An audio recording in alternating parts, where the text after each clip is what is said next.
વાવ-થરાદ જિલ્લાના સરહદી વિસ્તારને અડીને આવેલ મંડાલી ગામના રહેવાસીઓ છેલ્લા અનેક દાયકાઓથી મૂળભૂત સુવિધાઓ માટે સંઘર્ષ કરી રહ્યા છે.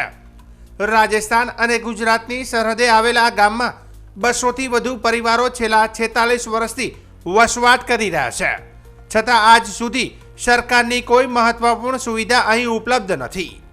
મળતી માહિતી મુજબ વર્ષો પહેલા લુણી નદીમાં આવેલા પૂરના કારણે રાજસ્થાન અને ગુજરાત સરકાર દ્વારા આ પરિવારોને તાત્કાલિક આશ્રય રૂપે મંડાલી ગામમાં વસાવાયા હતા. પરંતુ 46 વર્ષ બાદ પણ આ ગામના લોકો માટે પાણી, રસ્તા, આરોગ્ય અને શિક્ષણ જેવી મૂળભૂત જરૂરિયાતો પૂરી પાડવામાં આવી નથી, જેના કારણે ગ્રામજનો ભારે મુશ્કેલીનો સામનો કરી રહ્યા છે. સ્થાનિક લોકોનું કહેવું છે કે તેઓ દૈનિક જીવન ચલાવવા માટે મજૂરી અને પશુપાલનનો સહારો લે છે.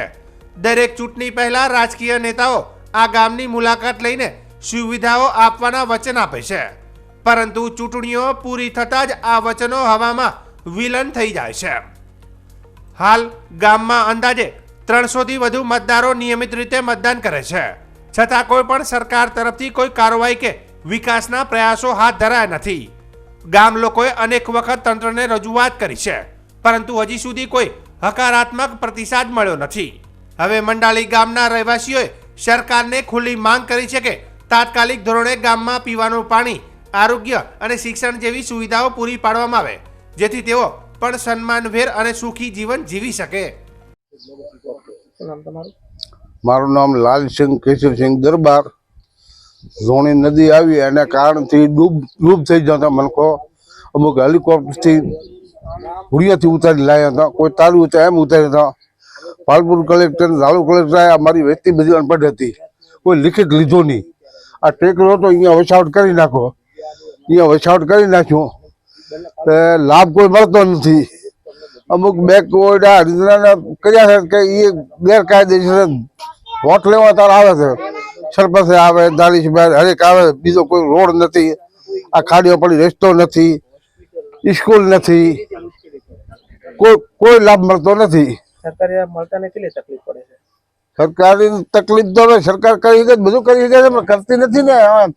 સોના નાશા બધા કર્યા બીજા છે, અમારે કોઈ નથી વ્યવસ્થા.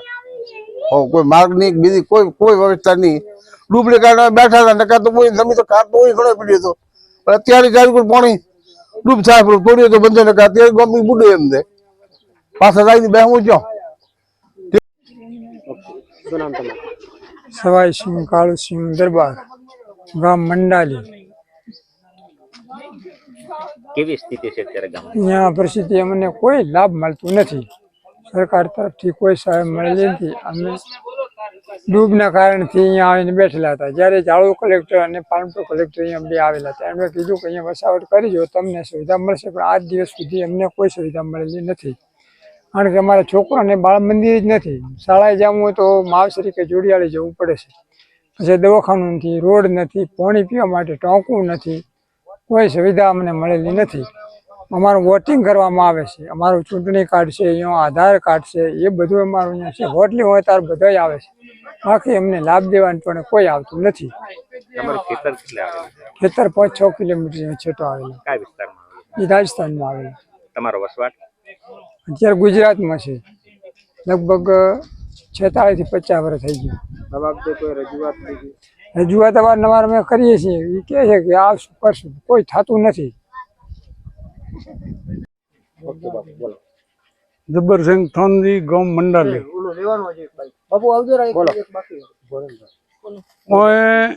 આયા ને આજે 45 વર્ષ થયા હમણાં. ડૂબ में आया था तो जिला कलेक्टर जाड़ोर અને આપણે પાલનપુર કલેક્ટર અહીંયા વસાવટ કરાવી દે, એને દીધું લખી લેવાનો ને તો કોમ કરી દો, નકા એમને એમ રહ્યો હતું. પણ તકેડની વાતનો જે કોઈ પટવારી તળાટી આવે એ કોઈ સહી ઘરવેરો લેતા છે નહીં. એમને કાચા કાગળ પાસે લઈ પણ કે તમારો ઘરવેરો ભર્યો, તમારો ઓલું કરી દીધું. પણ એમ એનો રૂપિયામાં 4 અને અમારે કોઈ હવાર નથી, કોઈ માર્ગ નહીં, પાણીની સુવિધા અમારે છે નહીં, કોઈ પણ અમારે સુવિધા છે નહીં. બસ તો હેઠથી જેવો ગામડાવાળા સડે એ તમારે છે. હા, એ ટિકિટ જોડી આલે, ઓલી ટિકિટ નહીં. આ બાબતે રજૂઆત કરી રજૂઆત તો કરીને આજે 40 વર્ષ તો થયા વરા એમ ઘણી સુનવાઈ સાંભળી નથી. નેતા કોઈ મારો ભાઈ આવ્યો નથી, આવે પણ એ તમારે થઈ જાય છે, વોટ લેવો હોય તારે આવે, બસ તમારે આમ કરાવી નાખજો, તમારે ઓલું કરશો, હમણાં તમારે ચકલું મેલશો, તમારે પાણીનો ટોંકો આણે આવું બતા દઈને જાય, વળે ને કોઈ નાથ ફેરવતો નથી. મારું નામ છે દરબાર મહિપતસિંહ ભેરસિંહ. ગામ અમારું છે સવાણાવાસ, પંચાયત જોડિયા, તાલુકો વાવ, જિલ્લો બનાસકાંઠા છે. અમને અહીંયા એને 30 થી 40 વર્ષ 45 વર્ષ જેવા થઈ ગયા. અમારા ડોકરાઓ પહેલા આવ્યા હતા, અમને આને 20 સાલ થઈ ગયા છે. અમારે આર્થિક રીતે કોઈ ગુજરાત સરકાર દ્વારા કોઈ સહાય મળતો નથી. અમારી એક નાનકડું ગામ એવું છે જે આદર્શ ગામ પંચાયત જોડિયાળીમાં આવેલું છે, પણ એ બાબતના કોઈ અમને લાભો મળતા નથી. ગામની અંદર કોઈ સ્કૂલ નાના છોકરાઓને ભણવા માટે નથી, બાળ મંદિર નથી, પાણી પીવાની વ્યવસ્થા નથી, આરસીસી રોડની વ્યવસ્થા, એટલે બધી રીતે અમને કોઈ લાભો મળતા નથી. અને અમે અહીંયા એને એટલા વર્ષો થઈ ગયા છે. અમારા ચૂંટણી કાર્ડ, આધાર કાર્ડ, રાશન કાર્ડ, મૂળ નિવાસ પ્રમાણપત્ર બધા બનાવેલા છે, બાકી કોઈ અધિકારી અમારું બરોબરનું કામ કરતા નથી. કેટલી વાર રજૂઆત તો કોર્ટમાં જઈને 2-3 વખત કરી આવ્યા છે, અને ઉપર લેવલ સુધી અરજીઓ પણ આપેલી છે. અહીંયાથી ગામમાંથી ગયેલા 2-3 વખત ડાલા બીજા ભરીને અહીંયાથી વાવ જાય મને કોઈ એનો નિકાલ મળતો નથી. આવી પરિસ્થિતિ છે અમારા ગામની. જેમ બને એમ આર્થિક રીતે ગવર્મેન્ટનો જે સહાય મળતો હોય અમને આપે એવી અમારી નમ્ર વિનંતી છે. કેવી તકલીફ પડે? તકલીફ તો અહીંયા ખૂબ જ પડે. તકલીફની તો કોઈ ઘાટો જ નથી. પહેલી વાત તો પાણી પીવાનું નથી, પછી છોકરાઓ નાના એને સ્કૂલ નથી, દવાખાના જેવું નથી કાંઈ ગામમાં, પણ આરસીસી રોડ છે. આવું તો કોઈ જે ગામમાં હરેક પંચાયતમાં સહાય મળતી હોય, અમારા માટે કોઈ સહાય મળતી નથી.